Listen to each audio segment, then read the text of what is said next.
Então, irmãos, na semana passada nós aprendemos e ouvimos sobre o capítulo 5, palavra esta pregada pelo pastor Igor, onde nós fomos confrontados a olharmos para onde? Para dentro de nós, e assim nós verificarmos se realmente nós encontramos o que? Mudança, transformação. Se realmente houve a chamada conversão. Pois esse é o real objetivo do Evangelho, levar o homem ao arrependimento, levar o homem a ser reconciliado com Deus. E após isso, o que nós nos tornamos? Depois de sermos reconciliados com Deus, nós somos agora um instrumento de capacitação, capacitados pelo Senhor para levarmos outros a essa reconciliação com Deus. Como foi falado semana passada sobre o ministério da reconciliação. A reconciliação entre Deus e os homens. Pois esse foi o ministério que nos foi outorgado por Cristo. Agora, se você ficou curioso e quer saber mais sobre essa palavra, está lá no canal da igreja. Amém? Faço votos que você vá lá, assista novamente, curta, compartilhe, comente lá, movimente a página lá, que é importante, o canal melhor. Então vamos lá. 2 Coríntios capítulo 6. Olha só como já andamos, hein? Fizemos todo o primeiro livro aos Coríntios. Agora já estamos no capítulo 6 do segundo livro, amém? Diz assim, antes eu quero trazer o tema da palavra dessa noite: graça vã e o jugo desigual. Diz assim o primeiro versículo: como cooperadores de Deus, insistimos com vocês para não receberem em vão a graça de Deus.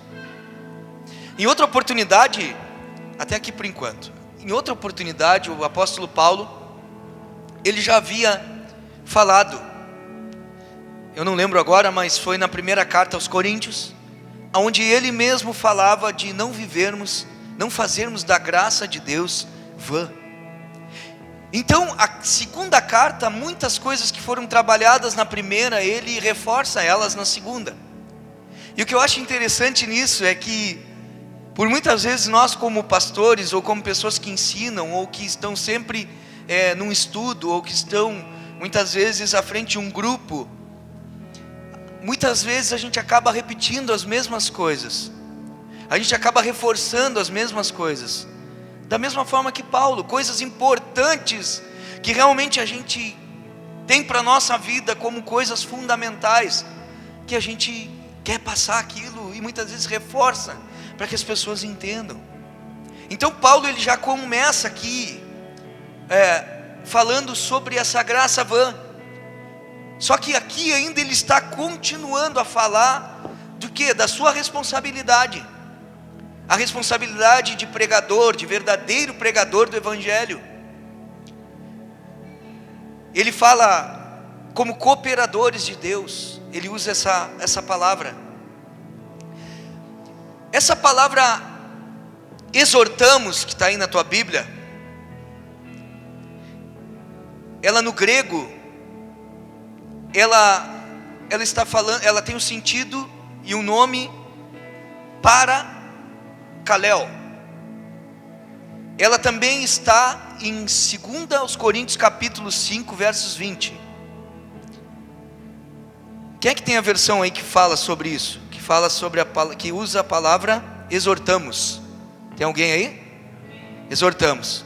Que é a mesma palavra que insistimos ali, tá?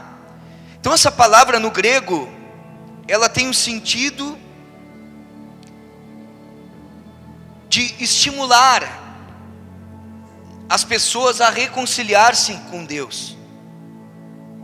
Aqui o apóstolo ele está implorando isso, ele está de uma forma veemente. Ele está aqui relembrando o apelo de Deus através da sua própria vida. Para quê? Para que essas pessoas se reconciliem com Deus, para que essas pessoas vivam o evangelho de verdade. Ou seja, não desprezem essa graça, não desprezem o dia da salvação, não desprezem esse ensinamento que está sendo dado. Ele fala assim: o nosso apelo é que vocês não recebam essa graça em vão. Ele estava dizendo para eles assim: cara, não se enganem. Muitos de vocês estão vivendo para o seu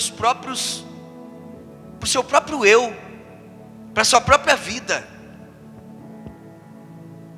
E é isso o que ele estava falando para os coríntios, e é isso que a palavra está dizendo para nós.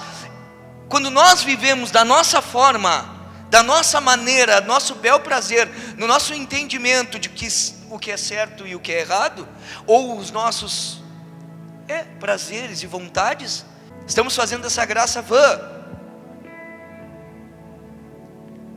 E aqui Paulo, o que ele está fazendo? Ele está estimulando esses coríntios a reconsiderarem as suas metas, a reconsiderarem a sua rota, a corrigir a sua rota.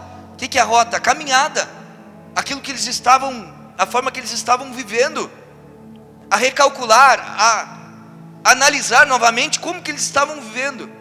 Porque pessoas que vivem a sua própria vontade, elas estão fazendo a graça de Deus vã. Ele fala isso para que eles assemelhassem as suas vidas mais com o objetivo traçado por Cristo do que a sua própria vida, do que o seu próprio eu. Eles aqui estavam fazendo da graça de Deus um motivo para continuar pecando. E aqui, irmãos, para continuar no pecado, aqui, irmãos, começa aquela mesma história que nós vemos nos nossos dias, aquela hipergraça, aquela graça sem responsabilidade, aquela graça que me leva à desgraça.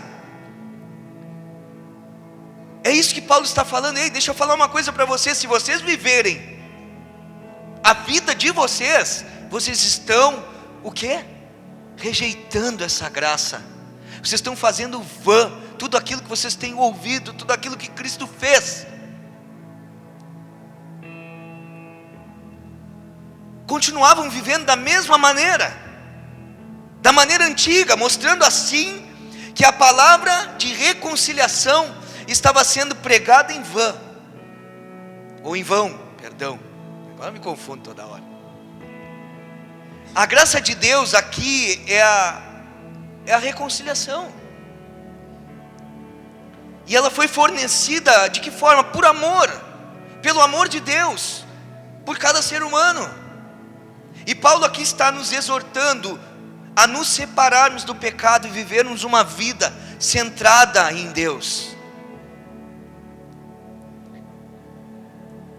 O que isso me lembra? O que isso nos lembra? Que como seguidores de Cristo, como santuários, o que é um santuário? Uma habitação, a habitação de Deus, nós somos, e por isso nós precisamos e devemos dar espaço apenas para o que é sagrado, para o que é puro. E é isso que ele está advertindo: ei, vocês estão vivendo uma velha vida, querendo trazer remendo com o novo. E muitas vezes a gente quer fazer isso também na vida, trazermos remendo, aquela velha vida com a nova vida. Queremos costurar uma coisa na outra, queremos continuar da mesma forma. O chamado à santidade em 2 Coríntios 6 não é uma opção. Ah, se tu quiser, tu vive assim. Não é assim. Exortamos para que não façam a graça de Deus em vão. Olha que coisa, tia. Agora não vai sair mais esse negócio. Em vão. Porque é uma exigência divina. Deus não quer que vivamos como o mundo vive.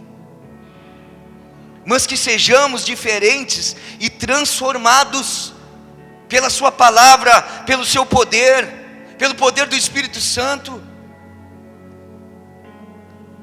Mais adiante nós vamos voltar a falar nisso no versículo 14. Agora vai no 2 comigo. Ele diz assim, o versículo 2: pois ele diz, eu o ouvi no tempo favorável, e o socorri no dia da salvação. Digo-lhes que agora é o tempo favorável, agora é o dia da salvação. Eu montando o estudo, a gente olha outros materiais, a gente lê outros materiais, e existem muitas linhas conservadoras e que defendem que aqui esse versículo, ele não está falando, o primeiro versículo, fazer a graça em vão, poxa vida, fazer a graça em vão, ai Jesus, me ajuda. Eles não entendem que está falando de salvação, mas continuando a ler, o próximo versículo já fala de salvação, irmãos. Aqui não está falando de galardão, está falando de salvação em Cristo. O que ele está dizendo? Eu o ouvi no tempo favorável e o socorri no dia da salvação. Digo-lhes que agora é o tempo favorável, agora é o dia da salvação. O que ele está fazendo aqui? Paulo está citando o que disse o profeta Isaías em Isaías 49:8. O contexto desse texto de Isaías era da restauração de Deus, que finalmente viria a Israel, o povo do pacto. Essa citação de Paulo, ela mostra que ele sabia que esse tempo havia chegado, o tempo da salvação. De que forma? Com a encarnação de Cristo, ou seja, Cristo feito carne. Não é reencarnação, irmãos, é encarnação. Encarnar. Ele encarnou, ele teve carne, ele veio para a carne, tá? Tinha uma carne. Encarnação, a sua morte e também a ressurreição de Cristo. Então ele entendeu que após isso era chegado esse tempo. Agora, o que significa essa expressão? É dia da salvação. Se refere a um dia só? Isso se refere de uma maneira geral ao tempo entre o que? A primeira vinda de Cristo e a segunda, aonde a graça, ela foi estendida a todo homem. Esse é o tempo favorável de arrependimento. Esse é o tempo favorável de ser reconciliado com Deus. De que forma? Em particular, elas se referem ao momento em que uma pessoa, ela ouve as boas novas. Ou seja, não deve haver demora em responder. Não deve haver demora em demonstrar pela sua forma de vida que realmente aceitou essa salvação, que realmente foi encontrado por Cristo. É isso que ele está falando. Então ele está dizendo, chamando a atenção dos coríntios a dizer o que? Cara, a salvação chegou, é hoje, é agora. Abandonem essa vida velha, não façam dessa graça vã, aceitem o que vocês estão ouvindo, se reconciliem com Deus. Aí ele vai para o 13, ele diz assim, agora ele fala dele: não damos motivo de escândalo a ninguém, em circunstância alguma, para que o nosso ministério não caia em descrédito. A expressão não dando em nada ocasião de escândalo, algumas versões vão dizer tropeço aí, sim? É uma referência ao que? Ao seu caráter, ao caráter e às ações de Paulo. Ou seja, o que ele estava dizendo? Cara, a minha vida está aberta, a minha vida está exposta para quem quiser ver. Em outras palavras, ninguém podia encontrar erros no ministério de Paulo, porque ele estava demonstrando a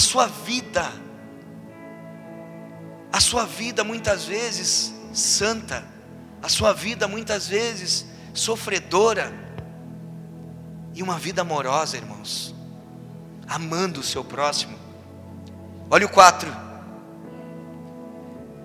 diz assim: pelo contrário, como servos de Deus, recomendamo-nos. Essa palavra recomendamo-nos, ela também tem o sentido de mostrar, ou seja, mostramo-nos, provamo-nos de todas as formas, em muita perseverança, em sofrimento, privações e tristeza. Aqui no versículo 4, ele lista uma série de tribulações e sofrimentos, a partir daqui, que ele sofreu em prol do evangelho da reconciliação. Essa palavra recomendamo-nos, ele usa, por quê? Porque haviam muitos que se auto-recomendavam. Haviam falsos apóstolos, falsos profetas naquele tempo.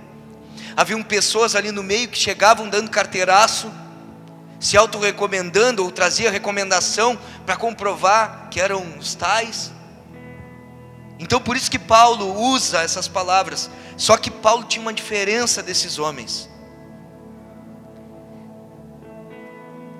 A recomendação de Paulo não ficava somente de forma oral. Ele não ficava somente ensinando algo que ele, Paulo, não mostrava. Seus ensinos não estavam baseados somente em palavras. Seus ensinos estavam também baseados em atitudes, fundamentados em uma atitude. Então por isso que a vida de Paulo era vista. As pessoas percebiam Cristo na vida dele. É como se ele estivesse dizendo assim: nós ensinamos vocês sobre perseverança, sim ou não? Ensinamos. Pois é, vocês viram isso através dos nossos sofrimentos. Eu não falei de vocês perseverarem e eu nunca passei por nada. Não, eu estou mostrando. Vocês viram o sofrimento que eu tive, as privações que eu tive, as tristezas que eu carreguei, e que até mesmo comentei com vocês, falando, abrindo meu coração. Isso aqui nos ensina que nós devemos o que? Permanecer fiéis a Deus,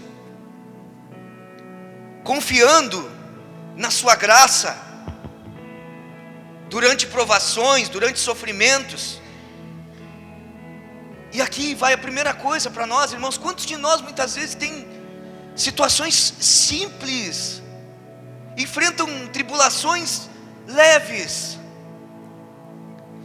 nem vamos chamar de tribulação, às vezes um probleminha, já perde a fé, já esmorece, já desanima.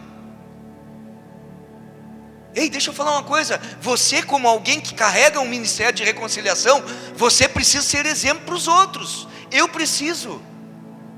Como que eu vou mostrar que eu espero não nessa terra, que eu espero na eternidade, viver numa novo céu, nova terra, que eu tenho esperança em Jesus, se a minha vida é de um derrotado, se a minha vida é de alguém que para na fé toda hora, é de alguém que prega sobre, mas não vive sobre aquilo que prega. Ou seja, Paulo está falando, eu estava ensinando vocês que vocês iam sofrer.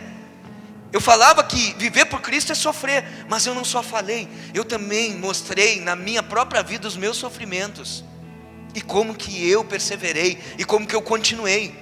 É disso que ele está falando. Muitas vezes a gente quer ser profeta e dizer que, mas Deus, a gente passa por lutas para provar a nossa fé, vem tribulações para fazer com que a nossa fé se torne genuína. E quando é eu? E quando é tu? E quando somos nós? É isso que ele está falando. Nós precisamos também nos levantar como pessoas que são exemplo. Hoje ainda ali na oração eu falava que pessoas que realmente estão dispostas, com o coração aquecido, elas estejam firmes para que possam o quê? Fortalecer os outros. Só que nos nossos dias, o que mais a gente vê é o desânimo contaminando o outro que estava animado, e não o inverso.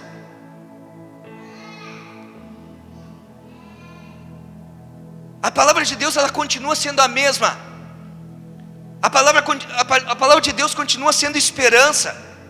A palavra de Deus continua sendo poderosa para nos tirar de toda e qualquer situação. A palavra de Deus continua sendo aquilo que alimenta a minha fé, que alinha o meu coração, que enche meu coração de esperança para sairmos desses dias difíceis. Aí ele vai no 5 e ele começa a dizer o que ele passou. É a lista grande. Quem de nós aqui tem uma lista como essa, irmãos? Será que eu e você estamos sofrendo de igual forma? Ou será que muitas vezes os nossos anãozinhos, porque nem dá para chamar de gigante, estão nos derrubando, estão nos paralisando? Ele diz assim: em açoites, em prisões e tumultos, em trabalhos árduos, noites sem dormir e jejuns. Noites sem dormir e jejuns, açoites, apanhando, sendo preso. Ou seja, em tumultos, as pessoas levantavam tumultos para pegar ele. Tumultuava a cidade, onde Paulo entrava, tumultuava, porque ele pregava coisas que as pessoas não queriam ouvir. E esses versículos 4 e 5 aqui, eles descrevem os sofrimentos que ele passava. Agora olha o 6 e o 7, vamos juntos. Em pureza, conhecimento, paciência e bondade, no Espírito Santo e no amor sincero, na palavra da verdade e no poder de Deus, com as armas da justiça, quer de ataque, quer ela de defesa. Como que ele agia diante das tribulações? Em pureza. Quando que ele agia diante das ameaças? De forma pura, com o conhecimento de quem era Cristo, não mudava. O que ele conhecia de Jesus, ele continuava acreditando. Paciência, bondade, isso não mudava. E uma coisa que eu gosto, e esse dia eu estava falando com alguém aqui, não lembro com quem. O que acontece conosco, muitas vezes, que a gente, quando muitas vezes está em um cenário, e esse cenário se torna desfavorável, muitas vezes ao invés de nós influenciarmos o cenário, nós somos influenciados. O que tu quer dizer, pastor?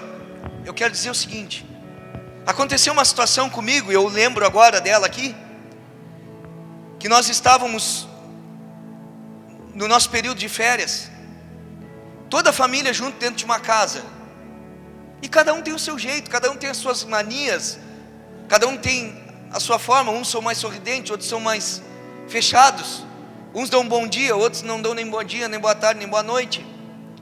E aí tem pessoas que têm diferenças, e muitas vezes situações, pessoas que não sabem dialogar, não sabem conversar.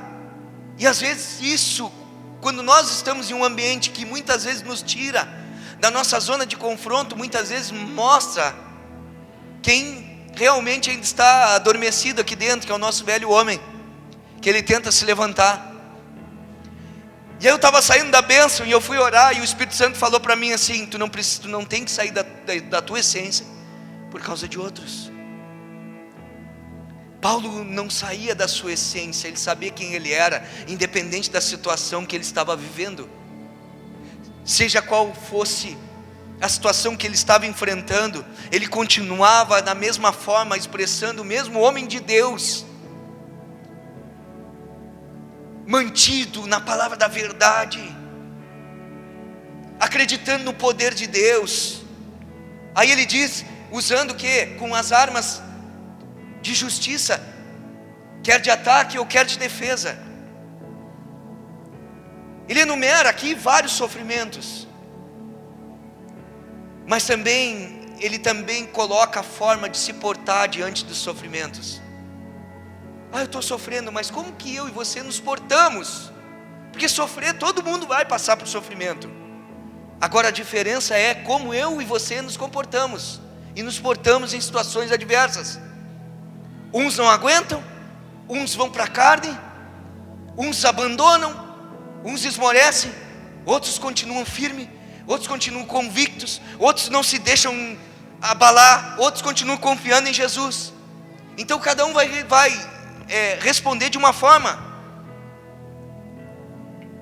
Essas armas de justiça, isso me lembra a armadura de Efésios capítulo 6. Ou seja, quando muitas vezes precisamos usar a nossa defesa, nós levantamos o nosso escudo da fé. O problema muitas vezes é que a nossa fé está... Por quê? Porque muitos de nós não ouvem mais a palavra de Deus. Muitos de nós não se alimentam dela e não tem como manter a sua fé acesa. A fé vem pelo ouvir, o ouvir da palavra. Quando eu ouço a palavra de Deus, quando aquilo cai no meu coração, vem uma batalha, vem uma adversidade, eu levanto o escudo da fé. O que é levantar o escudo da fé? Ela está cravada no meu coração, ela não está no meu celular, ela não está na minha Bíblia de papel, ela está cravada aqui dentro. Ela está cravada no meu coração. Quando vem uma ameaça, quando vem uma acusação, quando vem uma injustiça, eu estou calcado, eu estou alicerçado em uma palavra que está realmente impregnada no meu coração. É isso. A hora que nós somos atacados, precisamos realmente levantarmos o que? Uma defesa, através do que? Da nossa fé, daquilo que nós cremos. Vamos juntos no 8 até o 10 agora. Ele continua: por honra e por desonra, por difamação e por boa fama, tidos por enganadores, sendo verdadeiros, como desconhecidos, apesar de bem conhecidos, como morrendo, mas eis que vivemos, espancados, mas não mortos, entristecidos, mas sempre alegres, pobres, mas espiritualmente, pobres, mas enriquecendo a muitos, nada tendo, mas possuindo tudo. Olha que contradição. Esses versículos 8 a 10, eles descrevem as experiências mais paradoxais de Paulo. O que é isso? As experiências mais contraditórias. Esses versículos, eles afirmam as coisas mais contraditórias de que um verdadeiro cristão, ele vive em seu ministério, em sua caminhada. Aqui ele expõe, melhor do que qualquer outros versículos que falam, aqui está claro. Paulo registrou 9 contrastes entre a fragilidade humana e a evidência do poder de Deus. É isso que nós precisamos entender. Aqui ele cita a questão da tristeza. Ele diz: entristecidos, mas sempre alegres. O que ele quis dizer? Aqui dentro não nos deixamos nos abater. Ou seja, o homem exterior, aqui do lado de fora, a gente sente, muitas vezes expressa, mas aqui dentro ele não deixou perder a alegria da salvação, a alegria em Cristo Jesus. Muitas vezes considerado como alguém pobre. Pobre de que forma? Espiritual. Espiritualmente, ou até mesmo na sua própria vida, que Paulo era muito simples, mas muitas vezes pelos seus ensinamentos, por aquilo que ele trazia, enriquecia outros, com conhecimento, com estratégias. Está entendendo para que serve o Evangelho? É muitas vezes eu e você estarmos passando por situações terríveis, e nós sermos uma boca de Deus para proclamarmos coisas que viram uma chave e dão um resultado na vida de pessoas. Muitas vezes a pessoa está vivendo e você não.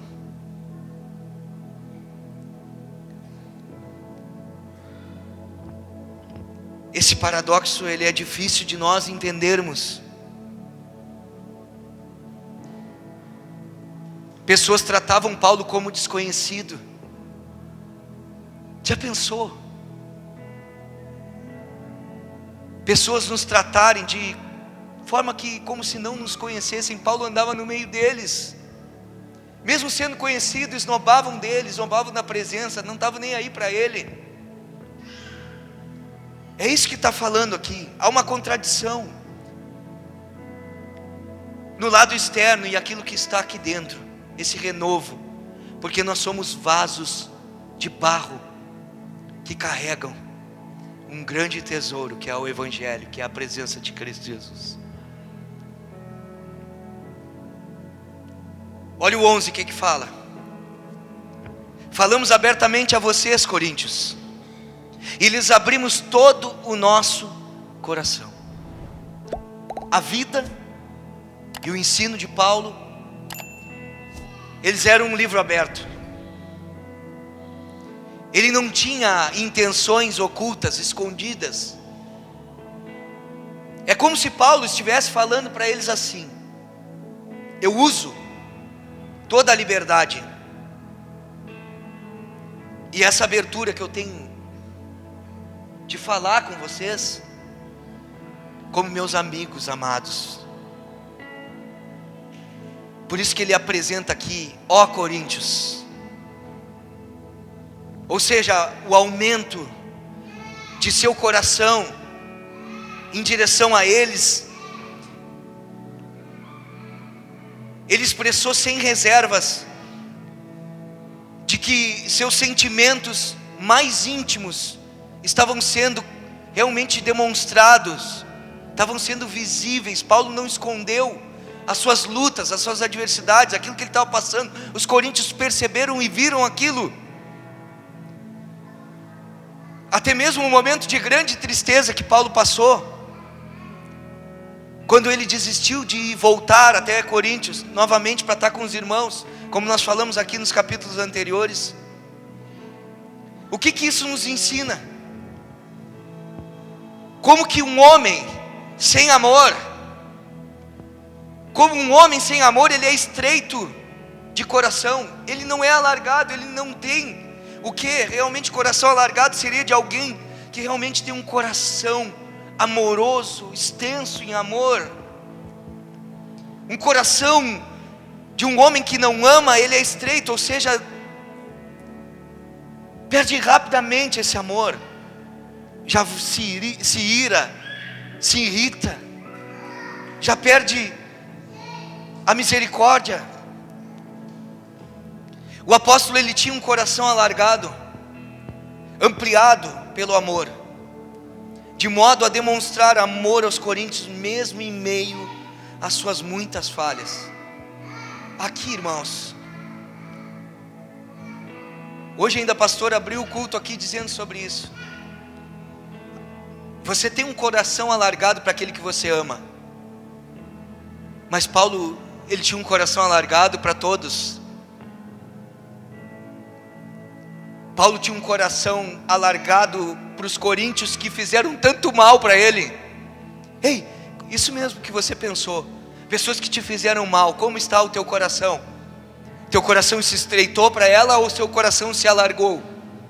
Você tem realmente lutado para demonstrar esse amor, mantido esse amor por essa vida que te magoou, que te chateou, que te perseguiu? É isso que está falando. Por isso que eu não consigo entender o evangelho que negocia com pessoas, que nem é evangelho, né? Mas que chamam de evangelho. Eu não consigo entender um evangelho que valoriza o serviço das pessoas e não elas. Paulo mostra que mais importante do que o que as pessoas davam, do que as pessoas faziam, era quem elas eram. Independente muitas vezes de serem tão falhas, e muitas vezes até mesmo fazendo mal para ele, ele tinha um coração alargado. Amar quem concorda contigo é barbada. Amar quem te ama é fácil. Mas os coríntios rejeitaram ele, e Paulo tinha um coração alargado mesmo assim. Olhe para você, faça uma reflexão. Muitos de nós assim, para mim cessou. eu não quero mais saber dessa pessoa, eu abandonei. E por muito menos. 12 e 13. Não lhes estamos limitando o nosso afeto, mas vocês nos estão limitando o afeto que tem por nós. Numa justa compensação, falo como a meus filhos, abram também o coração para nós. O que aconteceu aqui? Por que Paulo faz esse apelo novamente, irmãos? E ele vai fazer um segundo apelo, se eu não me engano, no capítulo 7. Ou seja, aqueles inimigos de Paulo, que se levantaram como inimigos de Paulo, eles levantaram suspeitas. Ou seja, falando mal de Paulo, inventando histórias de Paulo. E isso fez o que? Estreitou os afetos dos coríntios pelo apóstolo. Paulo estava sendo franco para com aqueles cristãos e pedia aqui que agissem da mesma maneira com ele. Ou seja, da mesma forma que ele se abriu para eles, que ele estava de coração alargado, que ele queria que os coríntios também tivessem isso com ele. Ou seja, que fosse recíproco. O amor dos coríntios por ele havia sido sufocado pelas muitas invenções. E aqui, irmãos, eu vou ter que entrar. Cuidado com aquilo que você alimenta. Cuidado com aquilo que você nutre no coração de pessoas a respeito de outras. Porque o apóstolo Paulo foi queimado o seu filme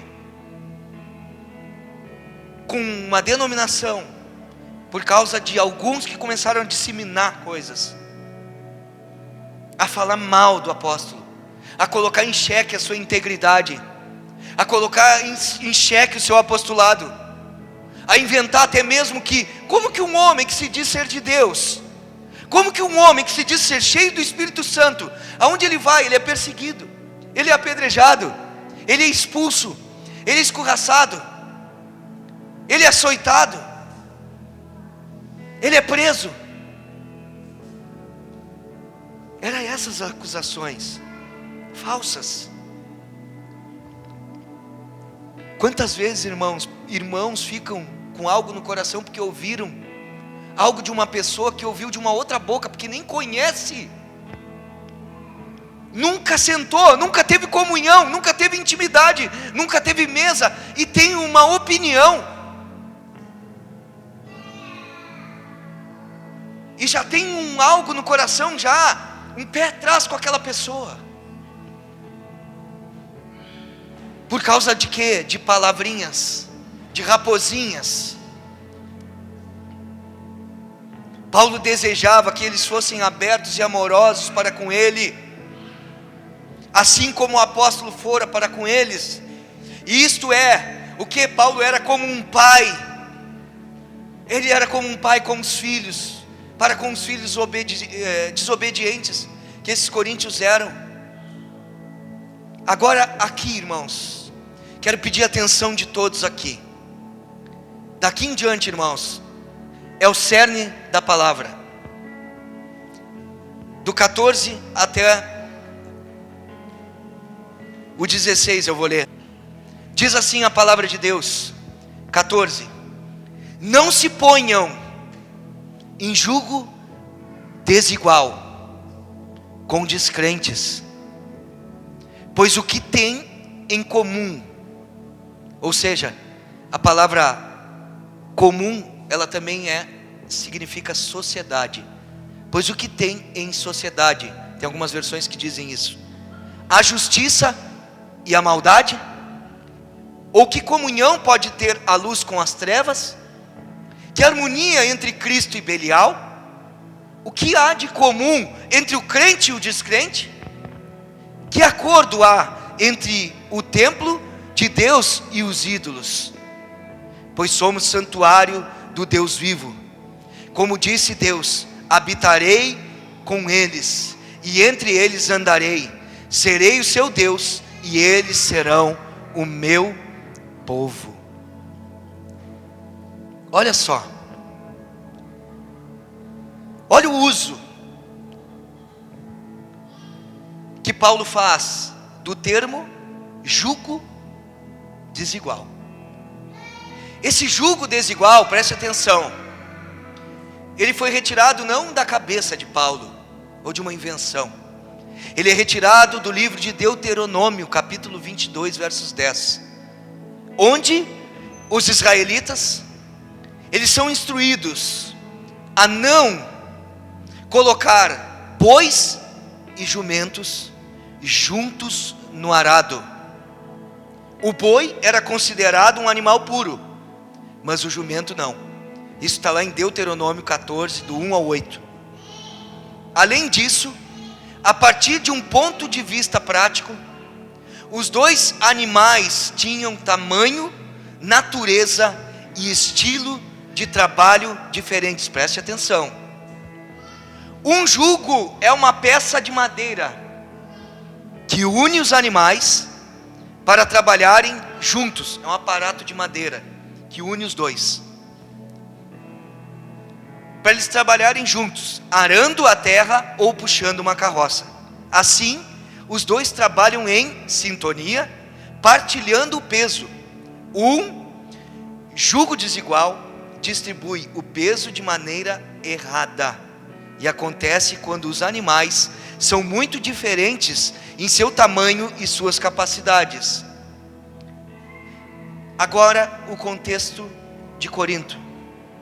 Com relação à cidade de Corinto, a história revela que os habitantes eram notáveis pelas associações que tinham. Eles possuíam sindicatos, sociedades e grupos organizados para praticamente tudo. Cada organização tinha seu próprio ídolo ou divindade protetora. O fracasso em obedecer a um ídolo fomentava a ira da divindade e trazia consequências negativas sobre os membros. Jugo desigual significa uma união errada entre um crente e um descrente. O crente não deve se juntar a outras pessoas para fazer coisas erradas. Como nesse contexto era o que? Adoração a ídolos. Jugo desigual não é ter amizade com descrentes, mas sim participar dos pecados deles. Você pode ter amizades descrentes, com ímpios, você pode, mas você não deve participar dos pecados deles. Esse texto fala sobre o jugo desigual, mostra as diferenças que tomam o crente, que tornam o crente incompatível com o pecado do incrédulo. Quais são eles? Justiça é o oposto de maldade. Jesus veio para justificar, para nos tirar do pecado e para tirar o pecado, a punição que o pecado trazia. Agora, quem crê em Jesus, ele vive para a justiça e não para a maldade. Depois ele usa um outro comparativo: luz e trevas. O pecado e as mentiras do mundo são trevas, mas a verdade de Jesus ilumina a vida do crente. Ele usa outra contrariedade: Cristo versus Belial. Belial é outro nome para o diabo, o adversário de Cristo. O crente vive para Cristo e é inimigo do diabo. Crente e descrente. O crente crê em Jesus, o descrente rejeita Jesus. Templo de Deus e templo de ídolos. Quem é crente tem Jesus morando, habitando dentro do seu coração. Por isso é um templo de Deus, um templo do Espírito. Logo, ele não pode adorar outros deuses. Isso mostra, irmãos, as coisas das quais o crente não deve estar misturado, que ele deve se separar da maldade, do pecado, da mentira, da incredulidade, da idolatria e das coisas do diabo em geral. Evitar um jugo desigual não é se afastar das pessoas descrentes, é se afastar das coisas erradas que fazem, não participar do pecado. O crente não se deve unir com descrentes para fazer coisas erradas. Não é se fazer de pecador para ganhar pecar para ganhar um pecador, irmãos. É isso que Paulo está falando, não tem nada disso. As pessoas vão lá, vão pecadão lá, pecam junto para ganhar o pecador. Que conversa é essa? Que conversa é essa? A Bíblia nos orienta a não termos com o descrente, ou seja, com o incrédulo, o que? Sociedade. Preste atenção aqui. Ter sociedade com o descrente, ter comunhão, ou seja, o que significa comunhão? É uma união comum, ou seja, são coisas em comum que nos unem. Ele fala, não devemos ter com o descrente também harmonia. O que significa harmonia? São valores que não são iguais, são diferentes. Não há harmonia entre os valores do reino de Deus com os reinos do mundo, dessa terra. Ele também diz ligação. Não devemos ter ligação, ou seja, porque nós somos ligados em Cristo, e através de Cristo e nada mais. Não é santo A, santo B, não foi isso, não foi aquilo. Não, é só Jesus, o único mediador entre Deus e o homem. Nós somos ligados em Deus através de Cristo Jesus. Eu sou o caminho, a verdade e a vida, ninguém vem ao Pai a não ser por mim. Aí, nessa noite, alguns podem dizer assim, mas pastor, em que isso se aplica então? O que isso se aplica na minha vida? Eu te respondo, a todo tipo de união. Amós 3,3 diz, como poderão andar dois juntos se não estiverem de acordo? Não há como caminhar, ou seja, andar lado a lado, em união, com alguém que tem valores diferentes dos teus, serve a um Deus que não é o mesmo teu Deus. Aonde isso? Namoro. Aonde isso? Casamento. Aonde isso? Sociedade, muitas vezes empresarial. Ah, mas o que tem a ver uma sociedade empresarial? Bota a sociedade com alguém, um cristão e um que não é cristão. Na hora que tem que fazer uma coisa bem correta, tu vai ver como é que vai ser. Cada um pensa de um jeito. Tem uma cultura diferente aí.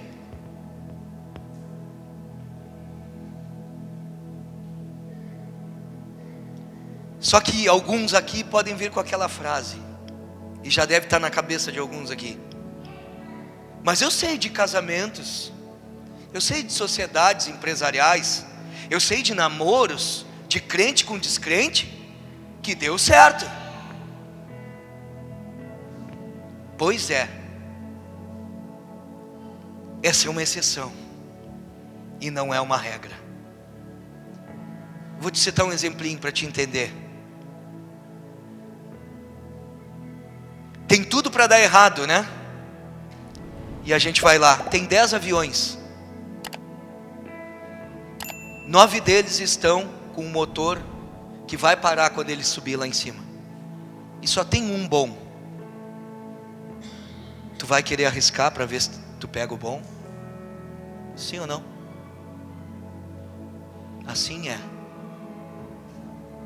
Assim é fazer o uso do jugo desigual. Ah, mas eu faço e levo para a igreja. Ah, mas eu faço e vou passar os valores do reino. Primeiro deixa a pessoa se converter a Cristo primeiro, então deixa. Precisa entender que Cristo é o Senhor. Precisa ter o mesmo Deus, o mesmo temor. Ah, mas Paulo fala lá que quando tu é casado com um descrente, tu não tem que separar dele. Se o descrente não incomoda na busca pelo Espírito Santo, na vida com Cristo, na vida dele como filho de Deus, não te separa, porque tu já estava assim. Aqui estamos falando de coisas anteriores. Estamos falando de decisões que são antes disso. Porque nós vamos ser cobrados pelo tempo da ignorância, não daquilo que nós já sabemos.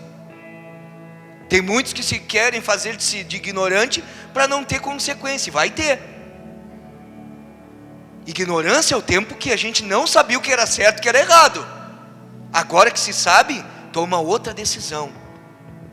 A Bíblia ela é um manual de vida para nós realmente nos portarmos de forma que ela diz, da forma que ela ensina. Agora, muitas vezes os caras só usam isso aqui para casamento, não está falando disso. Associação também, o que? Nesse tempo aqui, que os caras, o que? Eles se converteram a Jesus, mas iam lá para o templo dos ídolos, para o que? Para participar do sacrifício lá, participar das orgias, participar daquilo que estava sendo feito, até sexualmente. É disso que Paulo está dizendo, não tem associação entre Cristo e Belial. Não existe associação entre o templo do Espírito Santo com o templo de ídolos. Não há como fazer junção entre o errado e o certo. É isso que está falando. O cristão ele precisa tentar viver uma vida reta, uma vida certa, baseada e calcada na verdade genuína da palavra de Deus. Está entendido? Olha o 17 e o 18 e já estamos finalizando. Portanto, saiam do meio deles e separem-se. Olha o que ele finaliza falando. Saiam do meio deles e separem-se, diz o Senhor. Não toquem em coisas impuras, e eu os receberei. E lhes serei pai, e vocês serão meus filhos e minhas filhas, diz o Senhor Todo-Poderoso. O versículo 17, aqui, Paulo está citando Isaías 52:11, onde Isaías se refere à santidade futura de Israel, quando o povo ele será restaurado a favor do Senhor. O versículo 18 aparece pela primeira vez em 2 Samuel capítulo 7:14, na promessa do pacto de Deus a Davi, mas é repetido em Isaías 43:6. Por isso que é bom olhar a mensagem em casa depois, que você pega esses textos e você abre. Nessas passagens, o Senhor prometeu um relacionamento familiar com o seu povo. Então, para finalizarmos, eu e você, nós fomos chamados para sermos santos. E não estou falando de ser santo só no sobrenome, ser santo realmente separado para Deus. Se fosse por causa disso, a minha família era santo dos santos, porque tem 2 vezes santos. Não é disso que está falando. Está falando de realmente ser separado para Deus. Saiam do meio deles, separem-se, não tem união, não compactuem com descrentes, com ímpios, com coisas que, não estou dizendo andar junto, ter amizade, mas participar do que eles fazem, dos valores que eles carregam, da forma que eles avaliam as coisas. Se tu perguntar aí no mundo, tu vai andar com um descrente, ele vai dizer, se você tem um problema no teu casamento, ele diz, larga essa mulher, larga esse homem. E a palavra de Deus diz, o quê? Vai lá e insiste, morre para a tua própria vida, para a tua própria carne, morre para o teu eu, para o teu orgulho, vai lá e ama ela, serve ela, restaura o teu relacionamento através do poder de Jesus. Lembra-te da mulher da tua mocidade, aquela mesma que lá no início era tão formosa, tão lindinha, tudo certinho, aquele homem cabeludo, aquele cara bonito, é o mesmo. É isso. Então não dá para tentar trazer fusão, não dá para trazer unicidade, unidade. São valores da terra diferentes dos valores e padrão do céu. Por isso que quando você se aconselha, deixa eu te falar uma coisa, não busque conselho com descrente. Não busque conselho com quem tem um outro Deus, ou não teme ao Deus que você teme. Ai, meu melhor amigo, conselheiro, é uma pessoa que frequenta uma religião ABC. Ah, não entendeu nada.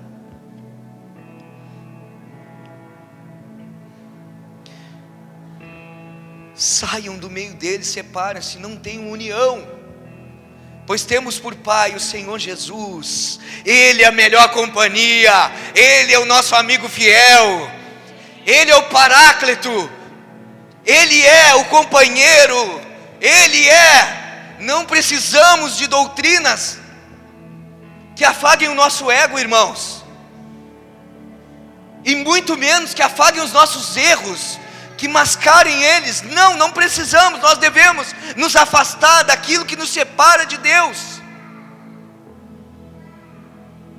que é esse pecado que nos aparta. Não há como haver amizade entre luz e trevas, entre o pecado e a santidade, entre o mundo e o reino de Deus. Portanto, nessa noite, façamos uma escolha. A quem você serve? A quem eu sirvo? Vamos ficar de pé.